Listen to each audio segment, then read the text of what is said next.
여러분이 다 알고 계십니다, 답을. 예.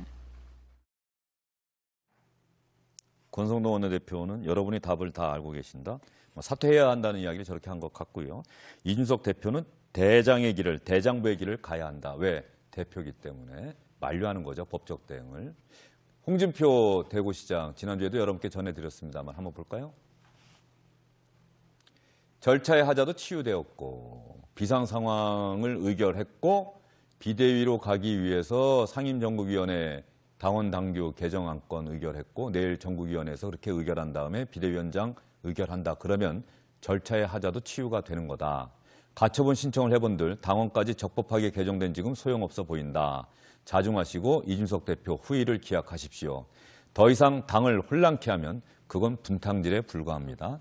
대장부는 나아갈 때와 멈출 때를 잘 알아야 합니다. 진퇴를 분명히 해야 한다. 이런 이야기 여러분 많이 들으셨죠? 그 이야기를 한 겁니다. 그런데 이준석 대표 제가 카카오톡으로 인터뷰가 가능한지에 대해서 문의를 해봤더니 13일 기자회견 전에는 어느 언론사에 나가서 인터뷰할 생각은 없습니다. 양해해 주십시오라고 답변을 해왔고요. 제가 그래서 카카오톡으로 그러면 왜 가처분 신청, 법적 대응하는 것은 기정사실이다. 내가 직접 할 것이다. 라는 이야기를 왜 하게 됐느냐라고 제가 질문을 했더니 이런 답변을 보내왔습니다. 보수 정당에는 옳고 그름보다는 눈치를 보면서 힘 가진 자에게 줄 서는 문화가 있습니다. 그러면서 인터뷰와 성명서까지 모든 걸 책임지지 않기 위해서 익명으로 하는 비겁함까지 있습니다. 경종을 울리기 위한 기록은 무조건 남겨야 합니다. 그리고 지금 나오고 있는 것은 윤석열 대통령이 오늘 출근길 문답에서 있었던 초심과 국민에게 감사하다, 국민적 관점에서 모든 걸 판단하겠다. 또 내부 총질 문자와 관련한 질문에는 대답이 없었다라고 이야기하면서 어떻게 생각하느냐라고 제가 질문을 했더니 이준석 대표가 이렇게 또 답장을 보내온 겁니다. 앞과 뒤가 다르지 않고 과거에 국민과 했던 약속을 지금이라도 지키려고 노력한다면 국민이 달라진 걸 느낄 것이고 그게 아니라면 아무리 산발적으로 정책을 쏟아내도 반응이 없을 겁니다. 지금의 위기는 아이디어가 부족해서 온 것이 아니라 신용의 위기입니다. 아마도 윤석열 대통령 신용의 위기이다.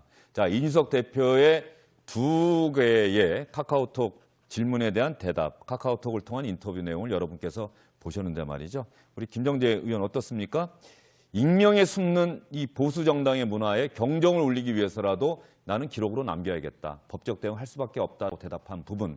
윤석열 대통령 지금은 아이디어의 문제가 아니라 신용의 위기다라고 하는 이 부분에 대한 김정재 의원의 생각은 어떠세요? 저는 먼저 좀 과연 이준석 대표가 저런 말을 할 자격이 있나 싶습니다. 전 지금 저희 당이 이런 위기를 초래한데 우리 모두의 책임입니다. 본인이 절대 예외가 될 수 없습니다. 그리고 지금 대선과 지선을 이긴 뭐 당당한 대표라고 본인은 계속 본인 입으로 얘기하는데 그렇게 생각하지 않은 국민들과 당원이 많습니다. 그 대선 내내 갈라치기를 해서 사실은 이대남을 얻었지만 이대녀를 잃었다는 그런 생각도 있고요.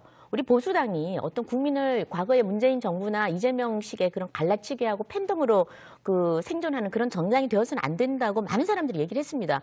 그럼에도 불구하고 본인은 그랬어요. 난 선거 전문가, 나는 선수라고 그랬죠. 네. 선거만 보면 나는 정말 거기엔 올인한다 이래가지고 했는데 정말 정치 지도자는 그런 기술을 부리는 사람이 아니고 진정성이 있어야 되는 거라고 저는 생각을 합니다. 그리고 지금 어떻게 보수가 줄서기에 익숙하다? 익명성에 기대서 줄 선다?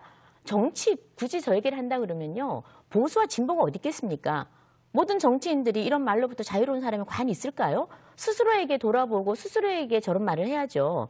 그래서 지금 본인이 불편한 사람, 본인의 친정이라고 자기가 나온 자기를 길러준 그런 집에 대해서 저렇게 침을 뱉는 건 전 정말 온당하지 못한 태도라고 저는 보고요. 네. 그다음에 뭐 대통령에게 신용의 아이디어가 부족이 아니라 신용의 위기라고 보는데 지금 본인이 대통령 위기를 얘기할 때입니까? 본인의 위기를 얘기를 해야죠. 본인의 위기를. 나의 위기. 도대체 내가 왜 이렇게 됐을까? 내가 왜 이렇게 믿음을 주지 못했을까? 내가 왜 100명의 국회의원 중에 80%가 나에게 대해서 이렇게 불신을 할까라는 데 대해서 진정성 있게 한번 고민을 해봐야 된다고 저는 생각을 합니다. 지난 1월에 대선이 한참 진행 중일 때 여러 번 문을 박차고 나갔습니다. 그랬을 때마다 그 당시에 민주당 대표와 참 비교를 많이 했었죠. 민주당 대표는 자기를 숙이고 어떤 당대표든지 간에 대선이 시작이 되면 대선 후보가 빛나게 합니다. 조연으로 당대표는 물러나야 됩니다. 그러나 우리 이준석 대표님은 항상 주연이 되고자 했었습니다. 그래서 그런 와중에 많은 일들이 발생을 했고 그다음에 계속해서 아까 내부 총질이요. 사실 내부 총질 어마무지 많습니다. 리스트업을 하면 수십 개가 넘습니다. 그런데 거기에 대해서 의원님들이 의원총회를 통해서 저를 포함해서 많은 문제를 제기했었습니다. 그럼에도 불구하고 우리 당의 대표기 때문에 저희가 항상 그리고 또 미래의 정치 지도자입니다. 그래서 저희는 감사하고 어떻게든지 이 난국을 극복하려고 올해 1월부터도 계속 문제는 있었지만 또 덮고 해서 지금까지 온 겁니다. 그러면 지금 이렇게 윤리위에서 이런 문제가 생겼다면 좀 조용히 한번 나만의 시간을 가지고 아까 우리 홍준표 시장님 오랜만에 제 마음같이 이렇게 말씀해 주셨던데 좀 그런 조용한 시간을 좀 가지고 후일을 도모하는 것이 저는 낫지 않을까 싶고요. 그리고 여러 가지 장점이 있는 정치인입니다. 아주 많은 잠재력을 가졌기 때문에 저는 이게 다가 아니라고 봅니다. 그래서 아직 시간이 많기 때문에 지금 이렇게 당에 정말 계속해서 저는 뭐 난사라고 표현을까지 했는데 이렇게 당을 어렵게 하는 것보다는 조금은 이제는 좀 통합도, 좀 화해도 하고 좀 따뜻한 마음을 가지고 이렇게 자꾸 싸우려고만 하지 않고 좀 다시 한번 전직 당 대표죠. 이제 지금도 당 대표는 아니고 지금 뭐 징계를 받은 상황이니까 큰 자리에 있었던 분만큼 그렇게 대범한 모습을 좀 보여줬으면 하는 게 바람입니다. 네, 이준석 대표가 지금도 당 대표죠. 그러니까 당 법적으로 대응하겠다는 네. 것이고요. 굉장히 안타깝네요. 그 말씀을 들으면서. 저는 이준석 대표를 당연히 지지하지 않고요. 그분의 정치 방식을 동의하지 않는데 대선 과정에서 이대남과 이대녀를 갈라치기 해서 표를 얻었다라고 하는 평가도 저도 동일하긴 한데요. 상대방으로 싸웠던 그 당시 여당, 지금 이제 야당이죠. 야당 정치인의 입장에서 이준석 대표의 선거 전략이 사실 두려웠던 거는 사실입니다. 네. 20대, 30대를 공략하는 전략 전술, 그리고 서진 정책이라고 이름 붙이면서 광주에 계속 찾아가서 읍소하는 이런 모습들이 사실 저는 대선과 재선 과정에서 윤석열 후보와 국민의힘에게 죄송합니다만 다른 무엇이 있었나요? 이준석 대표가 펼쳤던 그것의 당부, 적절성은 떠나서라도 정치적으로 옳은지 그른지는 떠나서라도 그 전략 전술 말고 무슨 전략 전술이 있었죠? 근데 지금 와서 도움이 되지 않았다? 네가 뭘 했냐? 라고 하는 게 참 이 최초로 탄생한 30대 젊은 당대표에 대한 폄하와 비하와 증오가 느껴져서 그런 게 좀 안타깝다는 생각이 들고요.